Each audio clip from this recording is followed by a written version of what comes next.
सुद्धा जबाबदारी आहे. माझी सरकारला विनंती राहणार आहे की आपण एक समिती स्थापन करा, जिथं सरकारचे लोक असतील आणि आमच्यासारख्या लोकांना सुद्धा घ्या.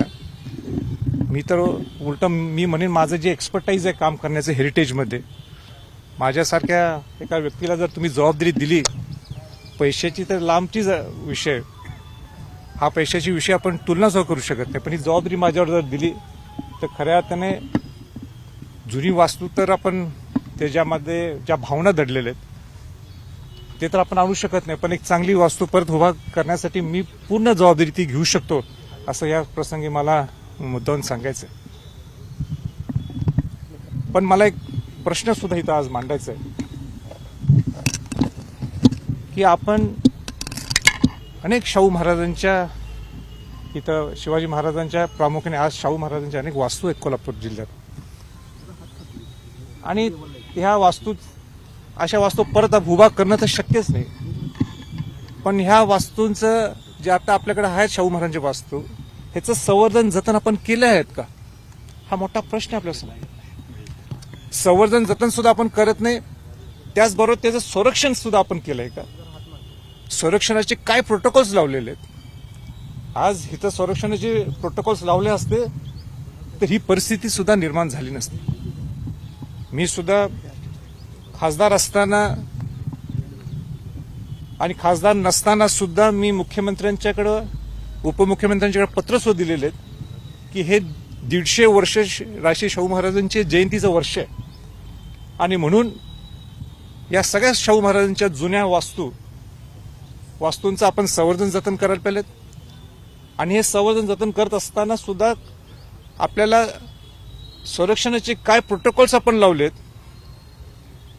किंबहुना प्रोटोकॉल्स लावा अशी माझी सरकारला सूचना आहे.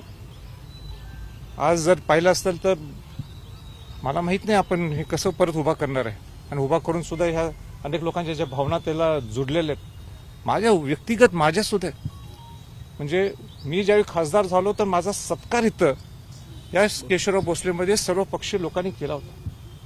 माझा मागच्या वर्षीचा वाढदिवस इथं स्वराज्य कुस्तीचं मैदान भरलं होतं. फार म्हणजे माझ्याकडे शब्द नाही आहेत, पण आपण ही विषय इतका नाजूक झालेला संवेदनशील विषय आहे. माझी सरकारला विनंती राहील, हे पक्षाच्या पलीकडे सगळे विषय, राजकारणाच्या पलीकडे विषय, आपण कोल्हापूरकर सगळे एकत्र येऊया आणि सगळे केशवराव भोसलेच्या पासून, शाहू खजबा मैदानाच्या पासून आणि सगळ्या जुन्या वास्तू त्या कसं त्याचं संवर्धन, म्हणजे ह्याचं तर संवर्धन जतन होणार नाही, ह्याला पुनर्बांधणी करायलाच लागेल, पण बाकीच्या सुद्धा वास्तूंचं कसं संवर्धन जतन करता येईल आणि कसे आपल्याला प्रोटोकॉल्स लावता येतील याच्याकडे सगळ्यांनी लक्ष. 9 वाजता आग लागली, विझवायला 12 साधारण वाजले, अजूनही आग काही ठिकाणी धुमसते. कोल्हापूर शहराच्या मध्यवर्ती ठिकाणी इतक्या मोठ्या प्रमाणात आग लागते आणि यंत्रणेकडे अग्निशमन दल नाही आहे, किंवा अग्निशमन दल आहेत पण तोकडी यंत्रणा आहे, त्याचा कुठेतरी याचा फटका बसला असं वाटतंय का? निश्चित केवळ 21 कर्मचारी कायम असणार. म्हणूनच मी जो एक शब्द वापरला की प्रोटोकॉल्स, आपण स्वतःला आत्मचिंतन करण्याची वेळ आलेली आहे. आपण काय प्रोटोकॉल्स लावलेले आहेत, काय, जसं तुम्ही म्हटल्याप्रमाणे मला माहित नाहीये, पण अग्निशमक ज्या पद्धतीने यायला पाहिजे तेवढे आले नाहीत, तुमचं म्हणणं आहे. माणसं तेवढं कामगार सुद्धा उपलब्ध नव्हते. तर हे सगळे ज्याला हा शब्दच परफेक्ट आहे, हा प्रोटोकॉल्स, याचं आपण केव्हा चिंतन करणार आहे. आज तुम्ही म्हणजे आता पुराच्या पाठोपाठ ह्या सगळ्या गोष्टी घडायला लागलेल्या आहेत, कुठेतरी आपण बसावं लागणार आहे आणि हे सुरक्षेचे प्रोटोकॉल्स ठरवावं लागतील. आणि कोल्हापुरात ही गोष्ट घडते आणि ते सुद्धा शाहू महाराजांच्या नगरीत घडते, खरोखरच म्हणजे एकदम वेदना दे ही बाबा असं म्हणतात का चुकत. आग लागली यानंतर राजे आग लागली अशा पद्धतीची मी काल बोललो की कालचा दिवस हा खऱ्या अर्थाने कलेचा आणि क्रीडा क्षेत्राचा हा काळा दिवस आहे, आणि म्हणून मी काय नाही जास्त बोलण्यापेक्षा राजकारणाच्या पलीकडे छत्रपती शाहू महाराज आहेत, आणि म्हणून आपण सगळ्यांनी एकत्र बसावं. कोल्हापूरला एक वेगळी दिशा देण्यासाठी सगळ्यांनी एकत्र यावं लागणार आहे.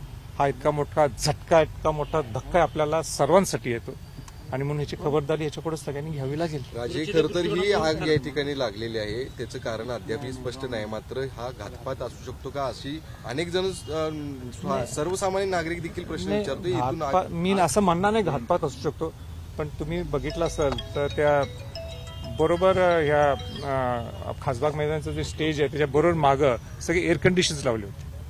तिथं अनेक पाईपा इकडनं तिकडनं सगळीकडनं फिरत होत्या. म्हणजे हे काही प्रोटोकॉल्स नाहीत ना, त्याचा अभ्यासच कोणी केला नाही.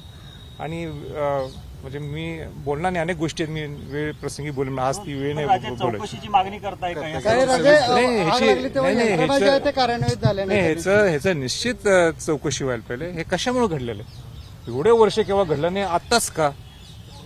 हे काय त्याच्या म्हणजे घातपात मी म्हणणार नाही कोणी घडवलंय की असं होऊ शकत नाही, पण कशामुळे घडलं ह्याची माहिती तर निश्चित घ्यावी लागेल. आणि ह्याच्या पुढे अशा गोष्टी घडू नयेत आणि कोणालाही परवडणार नाहीत. आम्हाला कोणालाच परवडणार नाही, कोल्हापूरकरांना किंवा महाराष्ट्राच्या कोणाला परवडणार नाहीत. आणि म्हणून ह्याची दक्षता सगळ्यांनी घ्यावी अशी माझी सगळ्यांना विनंती शाहू आहे. महाराजांचं खरं तर हे वारसं म्हणावं लागेल.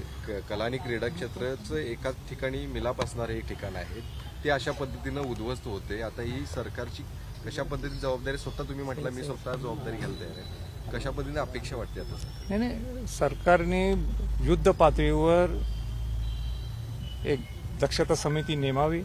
हे का घडले हे हा एक पहिला भाग आहे. ते दुरुस्त कसं करता येईल हा दुसरा भाग आहे. पुनर्बांधणी कशी करता येईल तिने आम्हाला सांगावं. आम्ही सुद्धा एक सगळे लोकप्रतिनिधी असेल ती आमची जबाबदारी असेल, किंबहुना नागरिक म्हणून आम्ही सर्वजण असेल ती आमची जबाबदारी असेल. आणि म्हणून मी स्वतः म्हटलं की माझं सुद्धा एक्सपर्टाईज आहे या हेरिटेजमध्ये. मी नेहमी काम करत असलं रायगड किल्ल्यांच्या पासून बाकीच्या किल्ल्यांच्या आणि किल्ल्यांच्या पासून, म्हणून माझ्याकडे स्वतः ही जबाबदारी दिली तर मी प्रामाणिकपणाने करायला माझी तयारी आहे. राजे शाहू जन्मस्थळाचा विकास आपण कशा पद्धतीने झालाय बघतो. त्या काळाशी सुसंगत ती इमारत उभारली नाही. आता आपण जर पाहिलं 109 वर्षाची ही इमारत किंवा पॅलेस थिएटर तशाच पद्धतीने उभं राहावे अशा प्रकारची मागणी कोल्हापूरकरांची आहे. सरकार कोणाला तरी हे काम देईल आणि काहीतरी होईल, त्याच्यावर कशा प्रकारे कोल्हापूरकरांचं आणि विशेष करून तुमचं लक्ष असणार आहे. म्हणून मी साध्या एका शब्दात मी सांगितलं ही जबाबदारी माझ्यावर सोपवा. ज्याप्रमाणे मी प्रामाणिकपणाने रायगड किल्ल्याचं संवर्धन जतन काम करतो त्यामध्ये राजकारण आजपर्यंत मी आणून दिलेलं आहे. म्हणून शाहू महाराजांची ही वास्तू परत एकदा पुनर्बांधणी व्हायला पाहिजे. आपण त्याच्या भावना तर आपण आणू शकत नाही, पण ज्या पद्धतीने होतं त्या पद्धतीने बांधण्याचा प्रयत्न आपण सगळ्यांनी करूया. आणि म्हणून मी एका शब्दात सांगितलं की जर ही माझ्याकडे जबाबदारी जर दिली तर प्रामाणिकपणाने राजकारण न आणतामध्ये सुद्धा मी स्वीकारायला माझी पूर्ण